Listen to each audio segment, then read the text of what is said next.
Right about now ndinamkoma Taromzoa aka Boss Gaga mawewe hayi andizwizi mawewe ndibwe ndo last number mawani toti mawambi murambi mawambi murambi saka Boss Gaga tirakuziva kuti it just in brief, we don't want the whole story one, just in brief kuti what got you into prison and just a short one, then chatunganya kuda isusu nye dance wenyu ine music.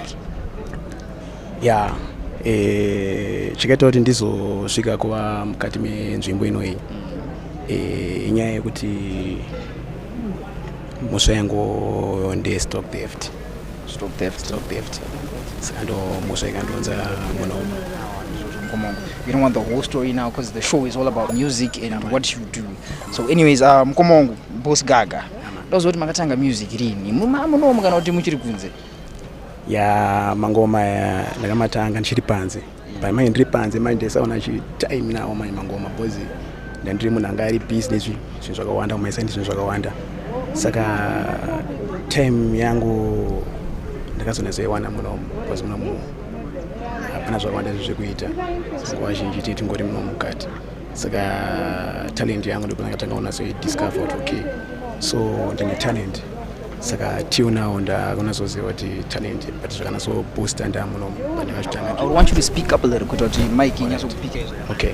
Saka so far manje ndapa level rinenge riri nani zvokuti ndakuzvitemba zvokuti kana mabhege rwendo ndatobereka zvokutodaro zvokuti kana kila team unogona kutomira naye zvokudaro. Kusiri kumisidzana mazivani mabhege rwendo kamda mabhege mangoma so far ndo atinawo so far zvokuti soon pandinongonzi ndatsika gumbo rangu panze chichazovechishamiso muZimbabwe kuti kune mumwe murume anga asiripo ende asiripo acharamba asiripo saka ndo zviripo. Saka Boss Gaga, tell us, you said you started your music muri kunze and then vamazoita serious mamkati muno. Have you ever released any tracks muri kunze or posted anything on social platforms or been in much into depth with the music?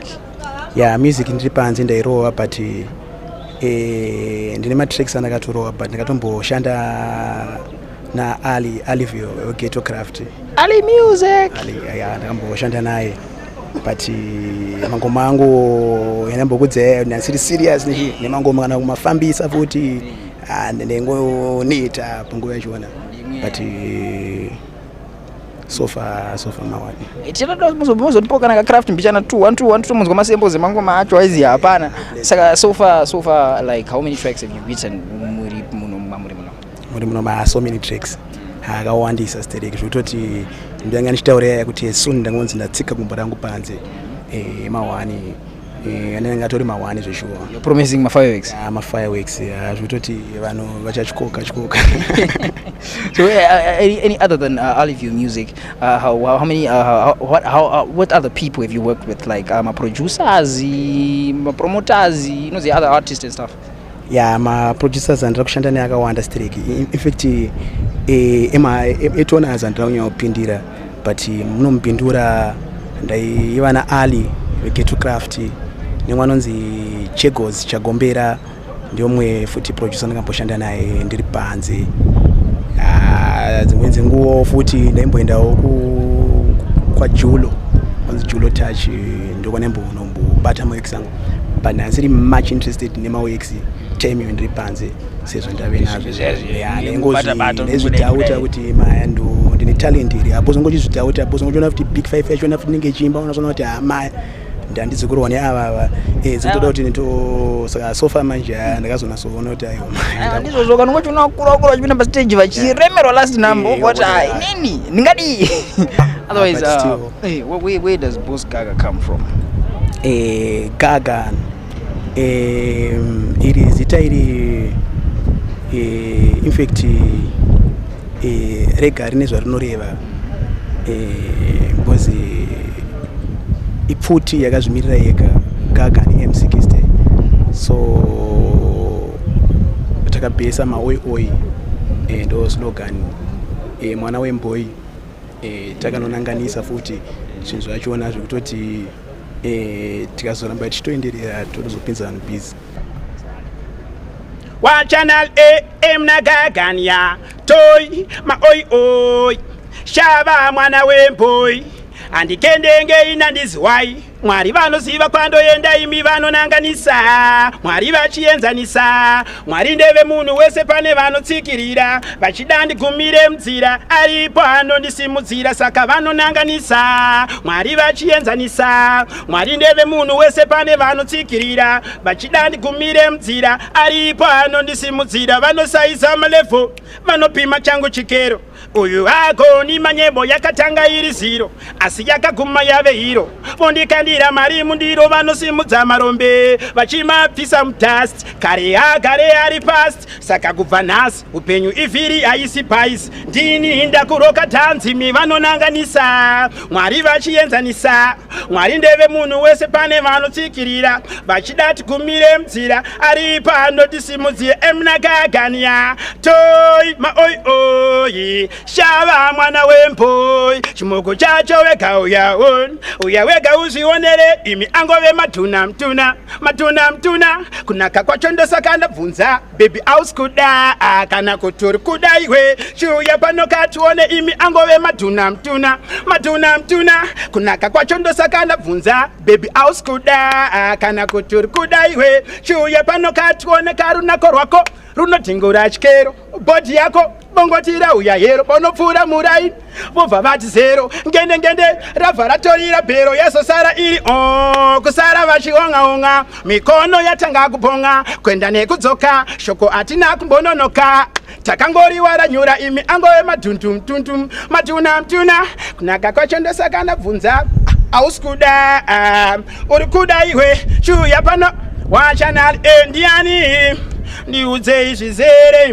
mumba umo mune munhu yere ndanzwa kupesera izipwere ndiani apinda mumba mangu inenge mene mai mwana akurumbidza kufura to itakaskira mure chikomba chirimo ndiri kumanya iwe akuzipo pakaipa mani mumwe anotsviramo imi mai mwana akurumbidza kufura to itakaskira mure chikomba chirimo ndiri kumanya iwe akuzipo pakaipa mani mumwe anotsviramo undamuka maxen dini nange kugraft kubasa rangu randosenza rechigati ndarova kitazi uniform iri smart ndazive indadhibha mariketi nemaglass svika kubasa bosi vabva vanzora dzokera enda unotora cheni kumba ndabatikana mumwoyo asi ndabva ndadzoka zvandawana pateni ndamboti ndiri kurota kurumbidza kufura to itaukaskira mune chikomba chirimo ndiri kumanya iwe akuzipo pakaipa mani mumwe ano geto rese vanoziva mutemo ini nemafanzi angu handina chemo geto rese vari kuchemera mafaro saka votishava mhofu yaikuno geto rese vanoziva mutemo ini nemafanzi angu handina chemo geto rese vari kuchemera mafaro saka votishava mhofu yaikuno mutemo wekutanga sauye kumafaro sina mari sina na chipo anadadi vaise pakati inzwa unzwe ndichirova ndandi kufara musati mutemo wechitu mudhanza tidi vanhu vanorovana watorerwa chimoko chako dzikama musatukana zvitongori nani mungodhamana ihistory kuti maidanana manouziva mutemo nemafanzi angu handina chemo vari kuchemera mafaro saka votishava mbofu yaikuno imigeto rese vanouziva mutemo wachimigagania maoi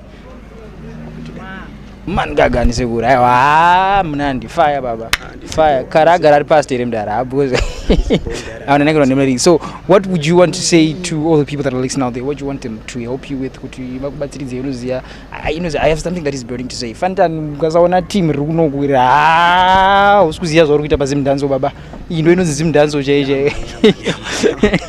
So what do you want to say? What do you want kuti vakubatsiridzewo maybe support ye record label or something like that? It's very very possible because dai nantorine rangu ndatokusaina izvezvi. Fair. Chandingangore kungoudza team rese outside ndiri mwana wenyu Zimbabwe mangoma aya asikufanira kugumira panzvimbo inoi mangoma aya afanira kutozoita kuti abude panze saka chandoda kusimbisa especially kuma producers ma promoters aripo panze ndechekuti vanofanira kuticheukawo yes unosotarisa kuti unososearcha kuti because mostly ma-artist akawanda the likes anachopa chimbetu ma-celebs akawanda akatombopinda nemukati munomu saka ini ndakanongoona futi kuti ndofunga ndinimo wachona futi wevanhu vakafana ava saka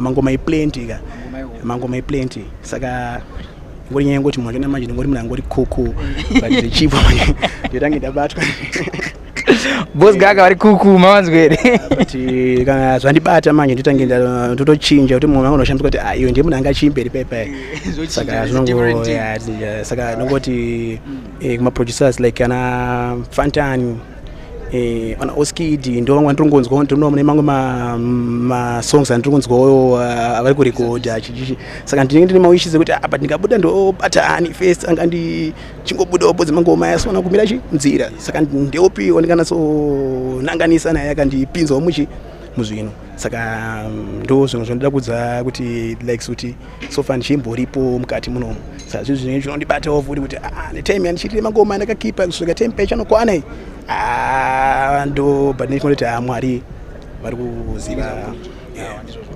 Thank you very much boss Gaga. I'm pretty sure mdara zvinhu kunotangira muno mdara boss nimamjira pamdara ndikutoona mdara boss zvingori mandiri awana kina nochema manzo zakamuchitere mdara so zvinhu zvishenga chitika mamjura but anyways mdara we appreciate and we love the music and boss Gaga vari panapa guys, we love and appreciate and support him, and I know kuti there is a lot of you that are going to say how do you get in contact with him. Don't worry, we'll sort that one out later. Boss nduzo tunakira boss Gaga is so yeah waizi ayo achibaba baba ma oi yeah ayo iri bomda.